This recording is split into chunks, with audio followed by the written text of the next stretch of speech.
हर हर महादेव प्रिय दर्शकों, 3 महीने की बात होगी तुला राशि वालों के लिए। ये 3 महीने जैसे आपने थंबनेल में देखा होगा कि हिला कर रख देंगे आपको।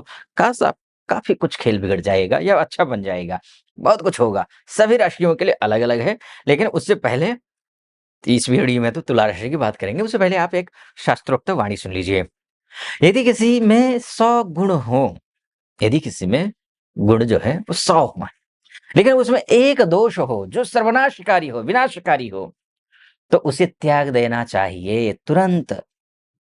जैसे विष के कारण सर्प का त्याग करना पड़ता है। ठीक है। शतमपि गुणान् त्यजेत दोषमेकं गुणावृतम स्निग्धमपि च सर्पं त्यजेत विषदोषात् तद्वत्। ठीक है जी। ये शास्त्रोक्त वाणी था। अब आगे चलते हैं, किन-किन विषयों पर हम चर्चा करेंगे, क्योंकि देखिए आपके स्वास्थ्य को लेकर के बात होगी, आपके बिज़नेस को लेकर के बात होगी, आपका करियर को लेकर के बात होगा, जॉब को लेकर, इंटरव्यू को लेकर के, आपके विद्या, एजुकेशन को लेकर के बात होगी, आपकी पर्सनल लाइफ़ को लेकर के बात होगी, आपके बिज़नेस पार्टनर को लेकर के, फाइनेंस को लेकर के, सभी विषयों पर चर्चा करेंगे और किन-किन बिंदुओं पर किन-किन ग्रहों को मद्देनज़र रखते हुए चर्चा करेंगे, सेंटर पॉइंट में कौन-कौन से ग्रह रहेंगे, ये भी समझ लीजिए। देखिए शनि का तो बहुत ज़्यादा जो है गोचर नहीं है, वो भाद्रपदा नक्षत्र में ही रहेंगे, कोई ज़्यादा गोचर नहीं है। गुरु बहुत बड़े चेंज हो रहे हैं। सबसे बड़ा गोचर गुरु का है। 18 अक्टूबर से लेकर के 5 दिसंबर तक उच्च के हो जाएँगे गुरु। गुरु उच्च के होने का तात्पर्य ये है, आपके लिए बहुत कुछ होने वाला है, बहुत कुछ होने वाला है आपके लिए। तो इसके बाद जाकर के गुरु के साथ-साथ में ऋण से उऋण होने के लिए इससे बेहतर समय दूसरा नहीं है। ऋण से उऋण होने का समय 18 अक्टूबर से लेकर के 5 दिसंबर के बीच का समय है।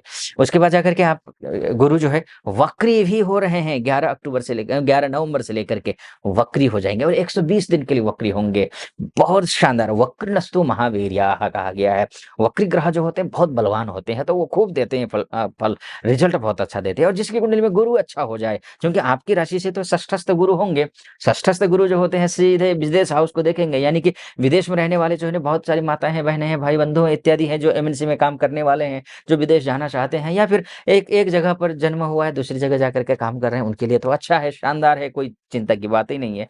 इसके साथ-साथ में प्रोफ़ेशनल लाइफ़ के लिए भी अच्छा है, क्योंकि गुरु की जो षष्ठस्थ होकर के दृष्टि बनेगी जब 18 अक्टूबर से लेकर के 18 अक्टूबर से पहले भी गुरु पुनर्वसु नक्षत्र में है, बहुत खराब ऐसी स्थिति नहीं है। लेकिन फिर भी 18 अक्टूबर से लेकर के षष्ठस्थ गुरु सीधे पंचम दृष्टि से ये देखेंगे आपके कर्म क्षेत्र को, यानी कि आपके कर्म अच्छे होंगे, ऐसे लोग आपके आस-पास में आएँगे जो पढ़े लिखे हैं, समृद्ध हैं, संस्कारी हैं। आप स्वयं भी महसूस करेंगे कि आप अच्छा कार्य कर रहे हैं, आप में नई एनर्जी आ गई है, बहुत कुछ बदलाव होने वाला है। मान मिलेगा, सम्मान मिलेगा, यश मिलता हुआ दिखाई दे रहा है, समृद्धि आएगी, क्योंकि गुरु शुक्र भी तो अच्छी स्थिति में ही रहेंगे ना। हाँ, मैं ये ज़रूर बोलूँगा कि अक्टूबर के महीने में शुक्र अच्छे नहीं हैं, यानी कि आपकी राशि के स्वामी जो है वो अच्छे नहीं हैं। जब आपकी राशि के स्वामी अच्छे नहीं हैं, तो जितना इधर से अच्छा हो रहा है, उसमें कुछ प्रतिशत कम कर देगा। यानी कि जितना परफेक्टली होना चाहिए था, उसमें अक्टूबर में तो नहीं होगा। खासकर अक्टूबर के एंड से मिड से लेकर के एंड तक में बहुत अच्छा नहीं है। लेकिन एंड के बाद जाकर के बहुत अच्छा है, बहुत अच्छी स्थिति है शुक्र के माध्यम से भी। लेकिन हाँ, स्वगृही हो जाएँगे, आपकी राशि में आ जाएँगे शुक्र। शुक्र कब आएँगे आपकी राशि में? ये आएँगे 2 नवंबर को आएँगे, 26 नवंबर तक रहेंगे। यानी कि आपकी राशि के स्वामी आपकी ही राशि में आकर के बैठेंगे। मिलेगा क्या-क्या? धन मिलेगा, वैवाहिक जीवन अच्छा होगा, आपकी पर्सनल लाइफ़ अच्छी हो जाएगी, आपका पैसा रुका हुआ है वो पैसा आ जाएगा, आपका बिज़नेस अच्छा चलेगा, कहीं प्रमोशन की बातचीत चल रही है तो प्रमोशन के योग भरपूर दिखाई दे रहे हैं। 26 नवंबर तक, 26 नवंबर के बाद सेकंड हाउस में जाएँगे, यानी कि पैतृक संपत्ति को लेकर के कहीं कोई समस्या आ रही हो, तो वो समस्या दूर हो जाएगी और उसके बाद जाकर के आप अपनी वाणी के माध्यम से आप अच्छे जो है ना रिज़ल्ट लेकर के आएँगे। आप अपनी वाणी के माध्यम से बहुत कुछ नहीं संभव है अभी तक कर पाना, वो भी संभव कर बैठेंगे। शानदार स्थिति दिखाई दे रही है, अच्छा है। निश्चिंत रहिए। शुक्र के माध्यम से तो अच्छा है ही। गुरु के माध्यम से आपको मैंने बोला, गुरु के माध्यम से एक बात और कहूँगा मैं, सीधे गुरु जो है आपके थर्ड हाउस में भी इसकी दृष्टि है। गुरु की जो दृष्टि है, यहाँ से सीधा सेकंड हाउस में दृष्टि है, माफ़ कीजिए। सेकंड हाउस में दृष्टि होने का मतलब ये है कि आपको अ पारिवारिक सुख मिलता हुआ दिखाई दे रहा है। पारिवारिक सुख भी बहुत अच्छा है। अच्छा, ये है, लेकिन ध्यान रखिएगा, ग्रह आपका सूर्य की बात करूँगा मैं। सूर्य नीच के हैं 1 महीने के लिए 17 अक्टूबर से 16 नवंबर तक नीच के होंगे, आपकी राशि में नीच के होंगे। बहुत कुछ सावधानियाँ बरतनी पड़ेगी। सूर्य की उपासना आपको करनी पड़ेगी, सूर्य की उपासना नहीं करेंगे तो फिर समस्या आ सकती है। उपाय करनी पड़ेगी, सूर्य का आदित्य हृदय स्तोत्र का पाठ आपको करना पड़ेगा, सूर्य को अर्घ आपको देना पड़ेगा, क्योंकि सोर्स ऑफ इनकम के ग्रह अगर कोई बनता है तो वो सूर्य ही हैं। अपॉर्च्युनिटी के ग्रह अगर कोई है तो वो सूर्य हैं। सामाजिक सरोकार का कोई ग्रह है तो सूर्य ही है। आप एडमिनिस्ट्रेशन में हो, आप गवर्नमेंट सेक्टर में हो, आप चाहे पॉलिटिक्स में हो, चाहे आप जो है किसी भी पद पर हो, लेकिन पोजीशन आपका किसी भी कंपनी में हो, कुछ भी कर रहे हो, छोटी-सी कंपनी हो, लेकिन अच्छे पद पर बैठे हुए हैं, तो सूर्य अगर खराब है, तो मानकर चलिए कि आपकी प्रतिष्ठा दाँव पर लग जाएगी। प्रतिष्ठा ना लगे दाँव पर, आपका करियर अच्छा हो, कहीं असंभव जो संभव होने जा रहा है, वो न उसका तालमेल ना बिगड़े, तो इसके लिए आपको सूर्य की उपासना करनी पड़ेगी। जैसे मैंने कहा आदित्य हृदय स्तोत्र का पाठ करना है, इसके साथ में आदि आपको सूर्य को अर्घ्य देना है। तांबे के लोटे में जल लीजिए, थोड़ी-सी कुमकुम डालिए, ओम घृणिः सूर्याय नमः इस मंत्र का जाप करते हुए आप सूर्य को अर्घ्य दीजिए। बाकी देखिए, मैंने तो यह संक्षिप्त रूप में आपको उपाय बता देता हूँ, लेकिन आप लोगों की शिकायत ये रहती है कि आचार्य जी उपाय तो बता देते हैं, लेकिन हमें विधि नहीं पता होती है, विधान नहीं पता होता है। फिर हम जो है बिल्कुल कर देते हैं और उल्टा हो जाता है और स्वाभाविक है, बिल्कुल सही है।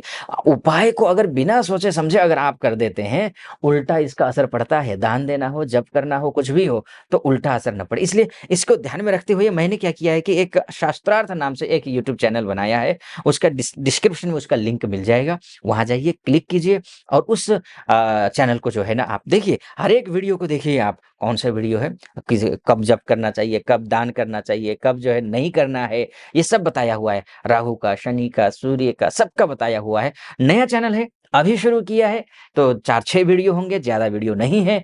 तो आप जाइए, सभी वीडियो देखिए, उसको भी सब्सक्राइब कर दीजिएगा, लाइक कर दीजिएगा, कमेंट कर दीजिएगा। कमेंट बॉक्स में हर हर महादेव लिखने के साथ-साथ में जो भी प्रश्न है आपके वो लिख दीजिएगा, मैं वो वीडियो बनाने की कोशिश करूँगा। साथ में इस चैनल को भी अगर नए हैं तो सब्सक्राइब, लाइक और कमेंट कर दीजिएगा। कमेंट बॉक्स में पुनः बोलूँगा, हर हर महादेव लिख दीजिएगा, सटीक लग रहा हो तो। चलिए फिर से विषय पर लौट करके आता हूँ। सूर्य आपकी राशि में 1 महीने के लिए नीच के होंगे, लेकिन 1 महीने के बाद फिर आपकी कोई चिंता की बात नहीं है। यानी कि आपका जो समय है ये 3 महीने अक्टूबर, नवंबर और दिसंबर, ये आपके लिए ये हिला तो देंगे, क्योंकि सारे ग्रह अच्छी स्थिति में भी हैं, खराब स्थिति में गए हैं, लेकिन तुला राशि वालों के लिए कुछ शर्तों के साथ में, कुछ उपायों के साथ में मैं शत प्रतिशत बोलूँगा आपके लिए अच्छा है। बाकी तो विस्तार से देखिए, अगर आप अपनी कुंडली के बारे में चर्चा करना चाहते हैं तो मैं बोलूँगा कि अ, नीचे नंबर है, उस नंबर पे कॉल कीजिए, व्हाट्सएप कीजिए, मेरी टीम से बात कीजिए, चाहे आप महिला हो, चाहे पुरुष हो, चाहे देश से देख रहे हो, चाहे विदेश से देख रहे हो,